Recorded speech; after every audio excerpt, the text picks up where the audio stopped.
Well, in the last two classes, we have studied the principle of operation of chemical lasers. And today, it's the turn to look into the way a gas dynamic laser operates. But before we move on to the working of gas dynamic laser, let me once again go back to chemical lasers, basically to explain it to you some aspects of this laser that I forgot to mention in the previous class. This basically involves the experimental configuration used to affect operation of a chemical laser. Let us consider the case of hydrogen fluoride laser that we had described in quite detail. As you know that the chemical reaction between atomic fluorine and molecular hydrogen results in the generation of hydrogen fluoride molecule in its vibrationally excited condition, which of course serves as the light emitting species. And of course atomic hydrogen is also generated in the process. While it can be a supply of molecular hydrogen is readily possible, but how do you ensure the generation of atomic fluorine which will set up this equation, resulting in the creation of the vibrationally excited hydrogen fluoride molecules? Actually, fluorine is essentially, atomic fluorine is essentially generated by subjecting high voltage discharge in sulfur hexafluoride gas. Much the same way, an atmospheric pressure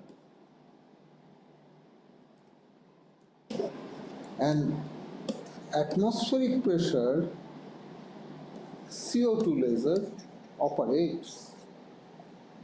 Such lasers, as you have already studied, are called TES-CO2 laser, transversely excited atmosphere CO2 laser, where a high voltage discharge is applied transversely to the laser gas mixture. Likewise, here too, two electrodes are kept transverse to each other, and the electrodes are uniform field electrode to remove the possibility of any arcing. And the sulfur hexafluoride gas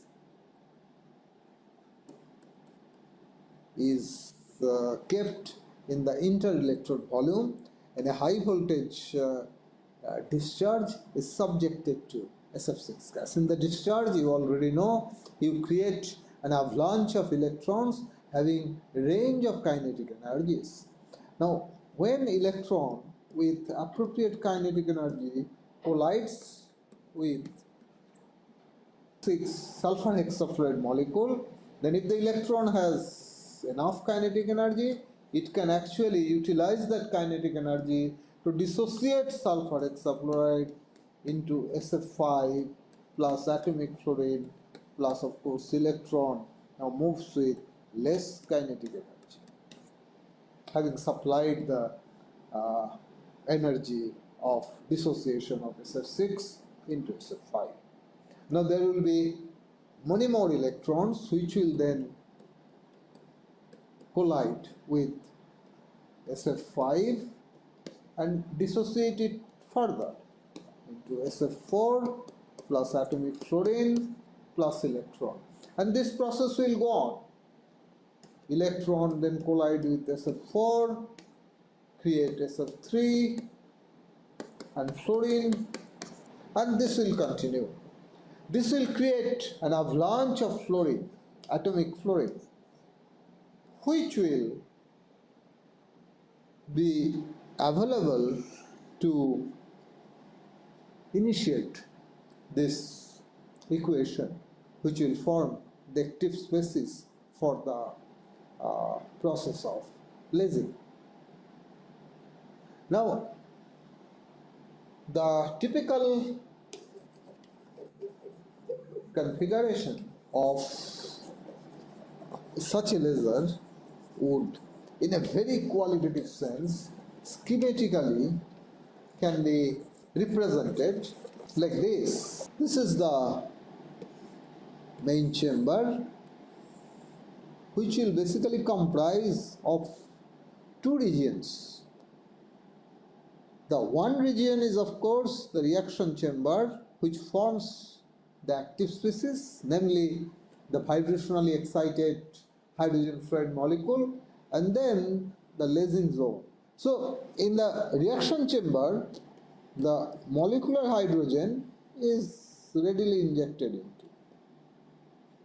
However, the fluorine is created in another auxiliary chamber where SF6 gas is subjected to high voltage discharge.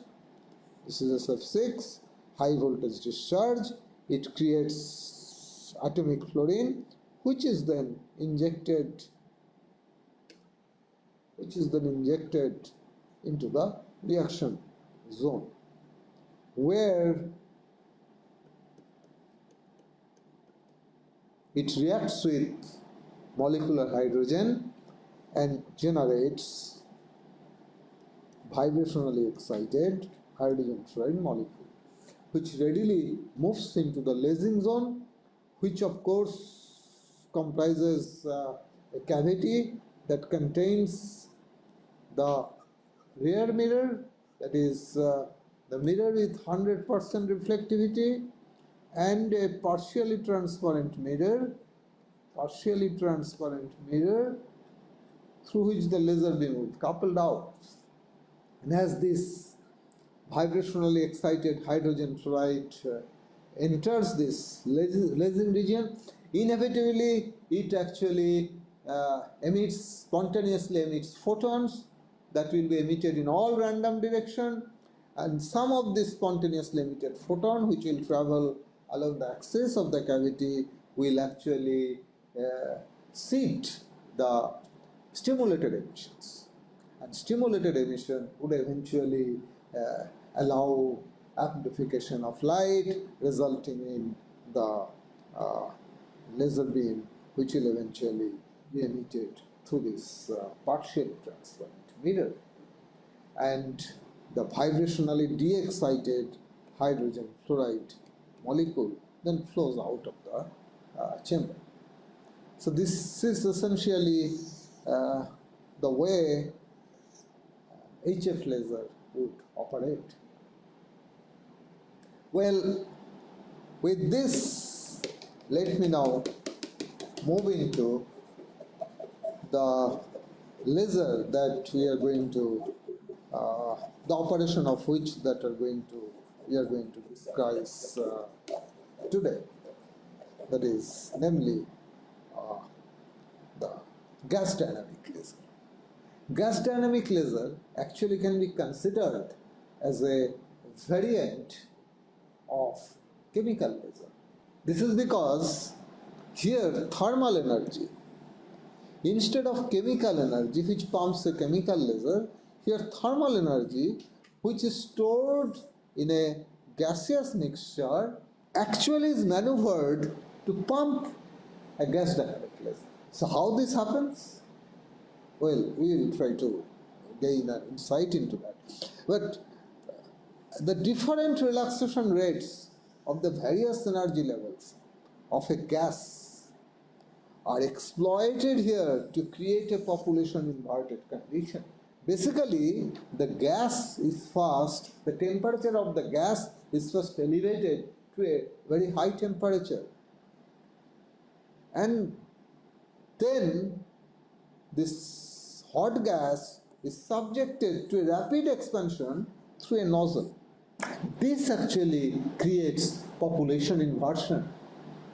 Well, let's delve a little deep to gain an insight into the underlying physics which is responsible for the creation of population inversion and in turn lasing in such lasers. You see, how does it happen?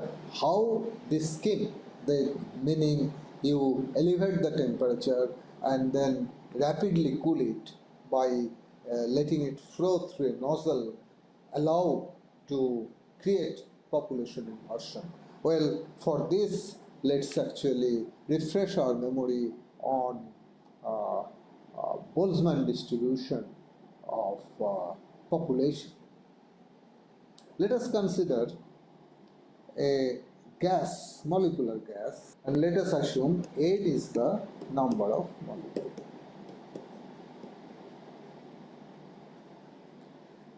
Which are to be distributed amongst the two energy levels, one with a lower energy E1, the other with a higher energy E2, and the spacing between two, gap between those two energy levels is said delta E. So if N1 is the population at the energy level E1 and N2 is the population at energy level N2, then from Boltzmann distribution of population we know that N2 will be equal to N1 e to the power minus E by delta E by Kt, where K is Boltzmann constant and T is the gas temperature. This is equal to N1 by E to the power delta E by Kt. For any finite temperature, this is going to be more than 1. And hence, N2 will be less than N1. That means, as you go up in energy, the number of molecule in that energy state is going to be lower than the energy level which is located under it. And in the limiting case, we already know this. In the limiting case where T tends to infinity, then this becomes e to the power 0 or N2 becomes equal to N1. So even then, even if we have increased the energy temperature to infinity, even then at most the population of the two level becomes equal, yet you don't get population inversion. Now suppose you have now distributed these molecules amongst many more levels. So for example, say this is E1, E2, E3,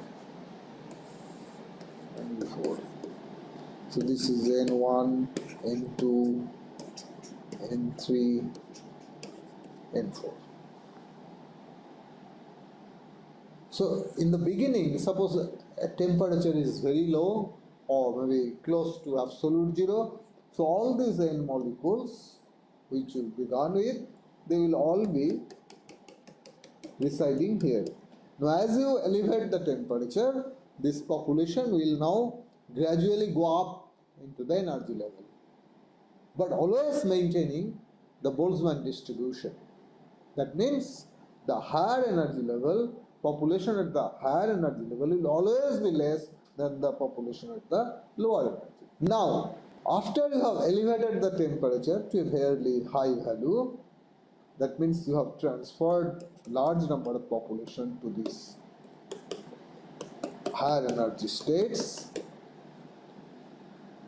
If you rapidly cool it, and if you say that way you can create a state of population inversion, that essentially what you are hoping for that as you are rapidly cooling, then the population from these levels, then it will be an inequilibrium state.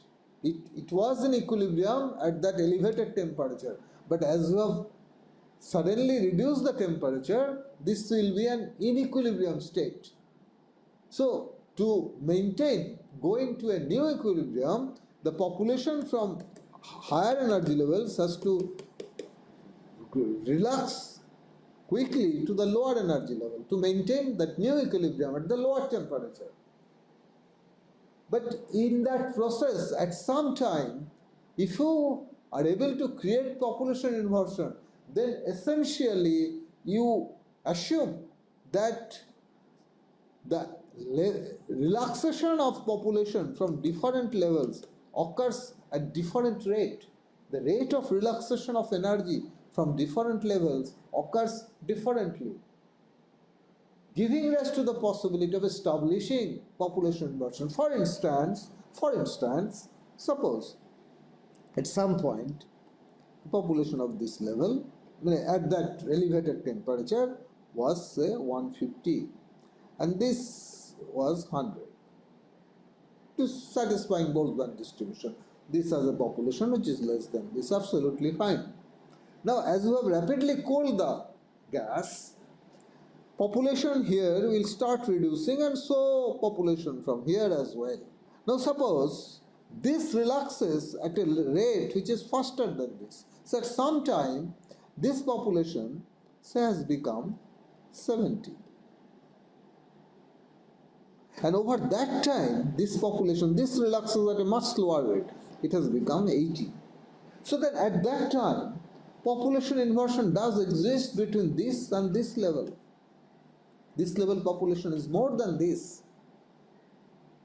So if you now take advantage of a cavity, then this population inverted medium would eventually, definitely result in the possibility of amplifying light. Of course, at the frequency of light will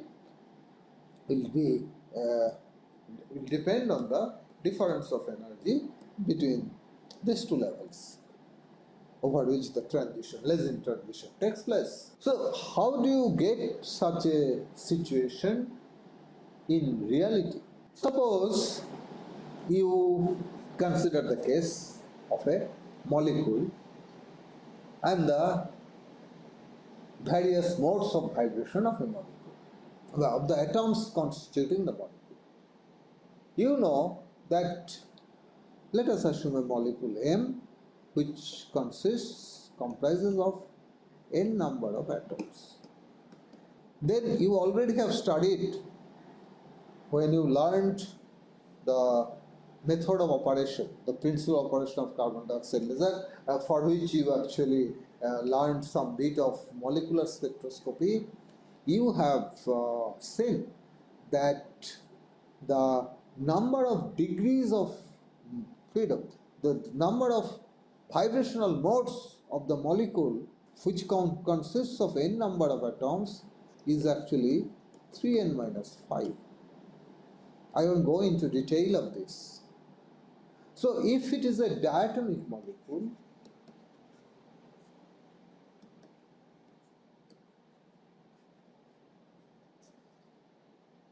then n is equal to 2. So the number of vibrational modes of a diatomic molecule will be 3 into 2 minus 5 equal to 1. So it has only one mode of vibration. If you take a triatomic molecule,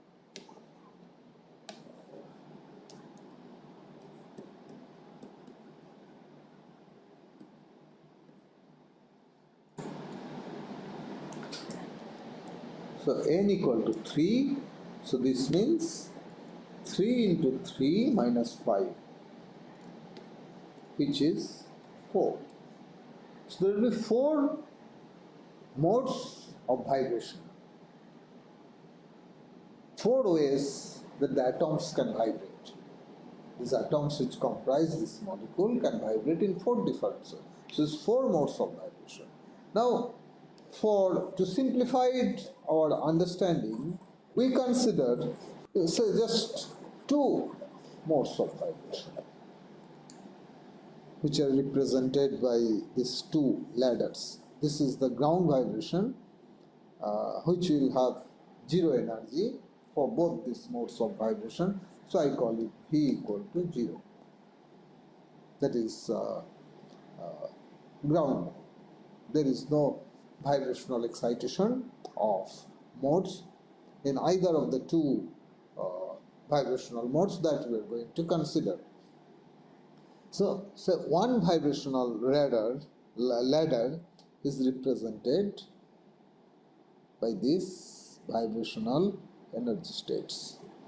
As you know that the spacing between the successive vibrational excitation energy states is nearly same. And this we call, say, the vibrational mode of vibrational mode 1, and there is second mode which is V2. This is the second vibrational mode, this is the first vibrational mode.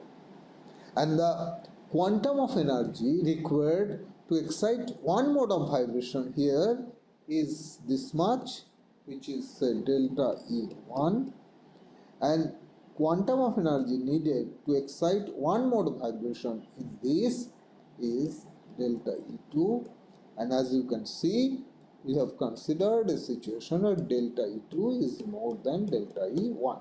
So suppose this is E0, this is E1, E2, E3, E4, and so on.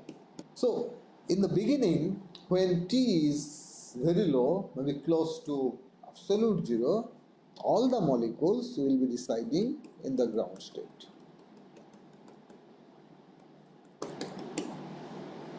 However, if we raise the temperature, then the population from this ground state will begin to go up into the higher energy levels, of course satisfying Boltzmann distribution.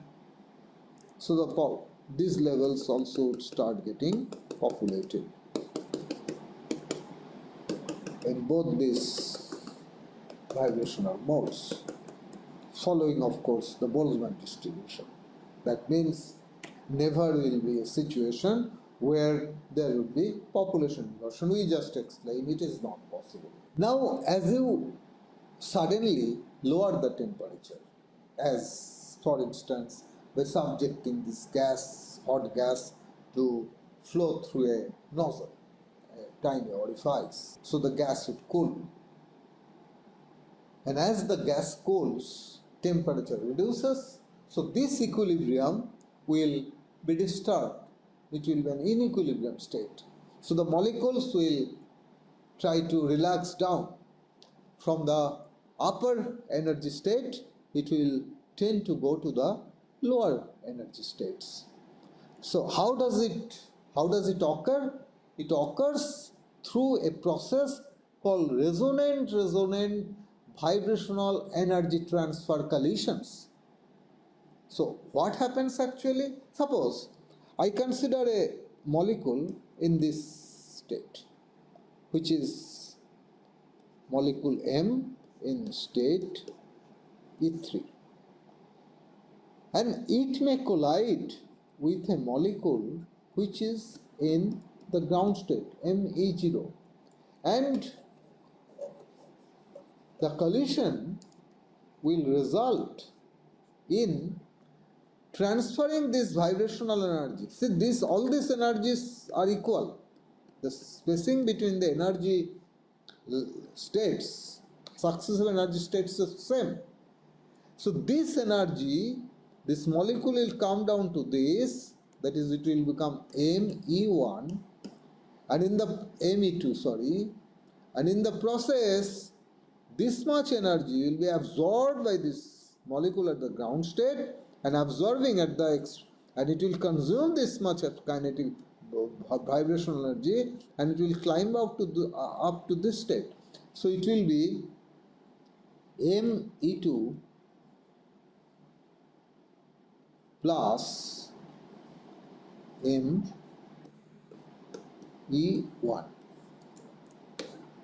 Then Me2 will collide with another ground state molecule, that is Me0, and Me2 will come down to E1 state here, from here to here, and this much energy will again absorbed by a molecule in M0, and because this energy and this energy is same, so it will climb up to this level. So it becomes another Me1, and already there exists Me1, so that makes it 3Me1. So you see, one molecule which was in the third excited energy state, through this vibrational energy transfer process by virtue of collisions, will result in creation of three molecules in the E1 energy excited state. Once it comes to this state, then it cannot relax anymore to this. That efficiency becomes much less, because if this molecule has to relax to the ground state, Me1, it collides with Me0, and if it has to become Me0, so it becomes 2Me0, then this vibrational energy has to be carried by this molecule as its translational energy. Translational energy. So long the transfer has been vibration to vibration, molecule is vibrating in this level, molecule is vibrating in this level also. Such collisions just took place very efficiently because energy was transferring from vibration to vibration. Here, the vibrational energy is transferring to translational energy. Whenever energy is transferred from one kind to the other, the process becomes extremely slow. Therefore, once the molecules, vibrationally excited molecules, have come down to the lowest vibrational state, it cannot efficiently relax to the ground state, because here the energy, vibrational energy, has to be transferred to translational energy. Basically, it will be realized as kinetic energy of the molecules, and this process is extremely slow. Now, the same situation will occur also for the other mode of vibration. The vibrationally excited molecules in this mode 2 also will quickly, through the vibrational resonant transfer collision, will come here. Once they come here, it will again not efficiently come down to this, and then because the vibrational energy that is to be transferred to translational energy is more than in this case, therefore this relaxation process is even slower compared to this, simply because more vibrational energy is involved here.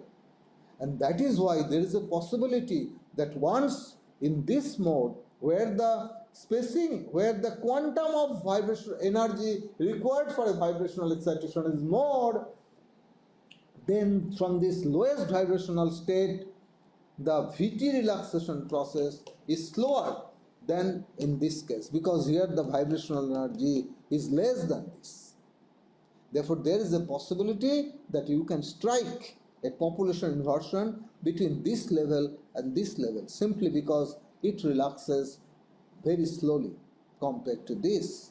And that is how you can actually strike a situation where population inversion will exist when you rapidly cool a gas which you have previously